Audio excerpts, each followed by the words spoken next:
Bonjour à tous et à toutes. Aujourd'hui, je vous emmène avec moi pour un voyage de 3 jours au Puy-en-Velay. Le départ, les galères qui annoncent l'aventure. Tout commence donc par une poulette. J'avais réservé mon Flixbus pour le mauvais jour. Heureusement, par coup de chance, la place était libre et j'ai pu embarquer.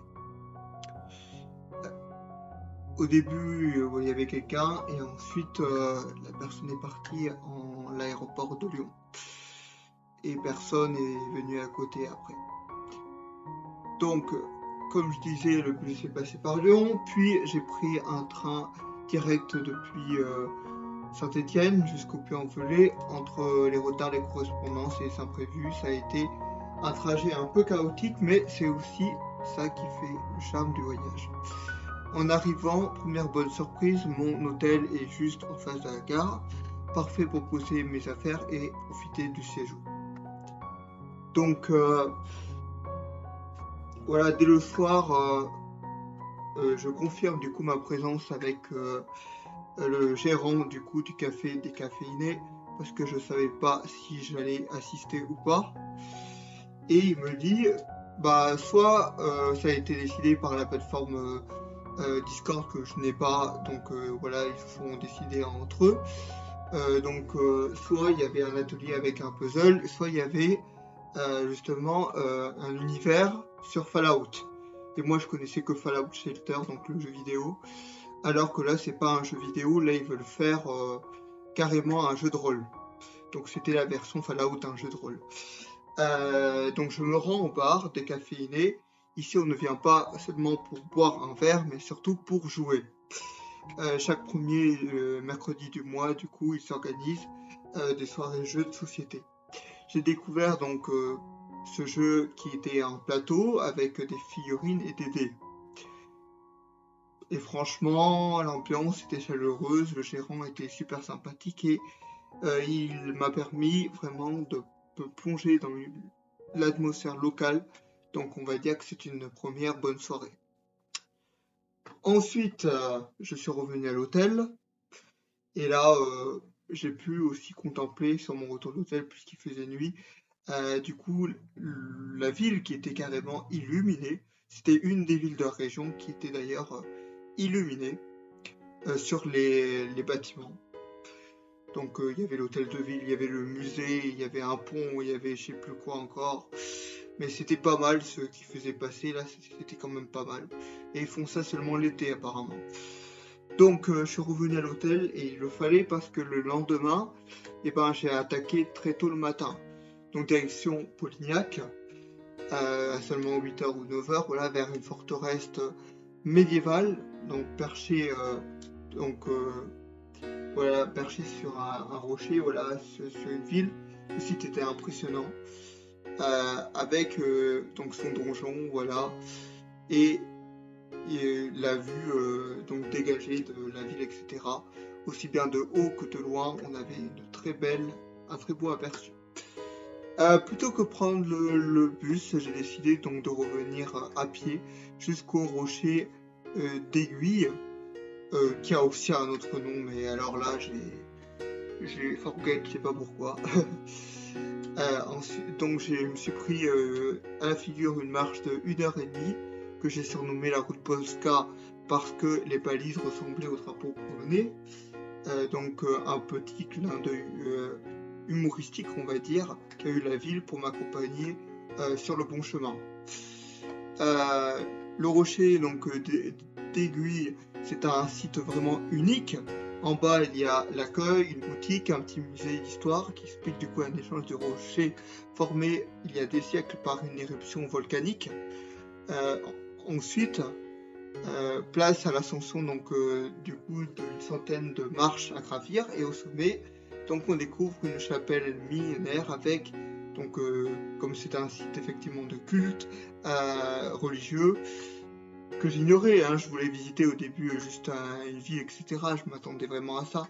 Et en fait, sur le site, je me suis rendu compte que c'était un lieu marial, et donc un lieu où la Vierge Marie serait apparue il y a quelques siècles en arrière, et donc d'où le fait que sur ce rocher, dans cette chapelle, il y avait des statues de l'ange Gabriel et de la Vierge Marie, en format quand même minuscule, hein, et un véritable lieu de prière et de recueillement.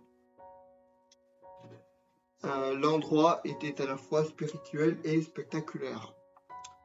Ensuite, après ça, j'ai gravi les marches qui mènent donc à la grande statue Notre-Dame de France. Elle fait 33 mètres de haut, en marbre, je crois, et domine toute la ville. Et au pied de la statue, on a un aperçu panoramique et impressionnant sur toute la ville, ses toits, ses collines, les volcans d'Auvergne. Il ne faut pas oublier que aussi au pied, il y a des canons. Donc je ne sais pas exactement, j'avais lu rapidement à quoi servaient ces canons. Mais je suis désolé pour les riverains qui habitent à côté, qui vont me bombarder les commentaires parce que je ne sais pas qu'est-ce que c'était que ces canons. Je l'ai lu pourtant, hein. Mais ce jour-là, en tout cas, il y avait une foule énorme. Normal, on était le 14 août, c'est la veille de l'Assomption, le jour où je passais. Donc un grand rendez-vous pour des milliers de pèlerins. Pour monter à l'intérieur de la statue, il fallait passer absolument 2 par 2 par un couloir très étroit, donc un escalier qui était très étroit lui-même, puis une échelle raide pour atteindre le sommet, qui était déjà au sommet. Avec mon sac et mes souvenirs, j'ai préféré rester en bas. Mais même sans monter tout en haut, l'expérience et la vue valaient largement le détour. Et puis, ce qui m'a marqué aussi, c'est la diversité des visiteurs que je voyais pour chaque site, qui étaient aussi bien des Italiens, des Anglais que des Chinois ou même des Japonais. Un vrai carrefour donc, de culture au sommet, au cœur de l'Auvergne. Maintenant de l'Auvergne-Rhône-Alpes, puisque les deux régions ont été combinées avec la nouvelle carte en 2016. Ensuite, du coup, j'ai visité la cloître de la cathédrale en redescendant, puis la cathédrale du Puy, classée à l'UNESCO. L'architecture est magnifique, à l'intérieur comme à l'extérieur. L'ambiance était très particulière à cause de la foule rassemblée, donc comme je disais, pour la veille de l'Assomption. Et le soir, il y a une procession de flambeaux que je n'ai pas pu suivre, mais on sentait partout dans la ville une atmosphère de fête religieuse. La ville médiévale est elle-même superbe, rue pavée, vieilles maisons, et la nuit, quand tout est illuminé, voilà, comme je le disais précédemment, donc une atmosphère tout à fait magique, féerique. Donc pour conclure, je n'ai pas eu le temps de visiter le musée principal, c'est un peu mon petit regret.